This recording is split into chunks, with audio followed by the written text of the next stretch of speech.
Hello guys, അങ്ങനെ നമ്മുടെ വെക്കേഷനൊക്കെ അങ്ങോട്ട് സ്റ്റാർട്ടായി.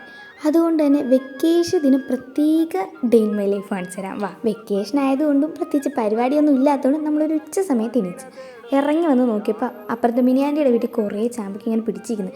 പിന്നെ ഒന്നും നോക്കിയില്ല, ഒരു കവർ എടുത്ത് പോയി എല്ലാം ഇങ്ങനെ പിച്ച് കവറിലാക്കി ഇരിക്കട്ട് വന്ന് നോക്കാൻ നേരത്ത് ഉമ്മ നല്ല പൈനാപ്പിൾ ഉപ്പിലിടുന്നു. ഇനി എന്തോ വേണം. പിന്നെ നമ്മൾ ഉപ്പിലിടാനുള്ള പാത്രം കൊണ്ടുപോയി കഴുകി വെളി വെച്ചതിന് ശേഷം നേരെ കാന്താരി മുളക് പിച്ചാൻ പോയി. അത് നമ്മുടെ സ്വന്തം കാന്താരി മുളക്, എൻ്റെ സ്വന്തം ഉമ്മ നട്ടുപിടിപ്പിച്ച് വളർത്തിയ കാന്താരി മുളകാണ്. അങ്ങനെ നമ്മൾ അതിൻ്റെ ടിന്നൊക്കെ എടുത്തുകൊണ്ട് വന്നു. അതിനകത്ത് ഫുള്ളും പൈനാപ്പിളും നിറച്ചങ്ങോട്ട് വെള്ളം ഒഴിച്ച് വെച്ചെൻ്റെ മക്കളെ അമ്മാണോ ഉണ്ടല്ലോ.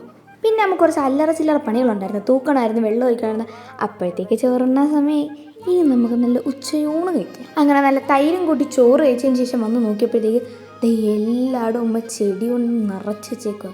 ഇനി വെക്കാൻ എവിടെ ഉണ്ടോ ആവോ. അതൊക്കെയാണ് എൻ്റെ മാതാശ്രീയുടെ ഓരോരോ സന്തോഷങ്ങളെ. വൈകുന്നേരമായപ്പോൾ ഒരു ചായയും മോദകവും കഴിച്ചതിന് ശേഷം നമ്മളങ്ങ് പോയി കിടന്ന് ഉറങ്ങി. പിന്നെ എല്ലാവരും രാത്രി ഉറങ്ങിയതിന് ശേഷം നമ്മൾ എണീച്ച്. നമ്മളെന്ന് പറയുമ്പോൾ ഞാനും എൻ്റെ ചേട്ടനും. ഉമ്മ കുറേ പ്രാവശ്യം കഴിക്കാൻ വിളിച്ച, എന്നിട്ടും എണീച്ച് ചെന്നില്ല. ഇപ്പം നല്ല വിശപ്പ്. അങ്ങനെ നമ്മളൊരു ഷവർമ ഓർഡർ ചെയ്ത് കഴിച്ച്. പക്ഷെ എന്നിട്ട് വിശപ്പ് തന്നില്ല. പിന്നെ ഇത് കഴിച്ചങ്ങ് അഡ്ജസ്റ്റ് ചെയ്തു.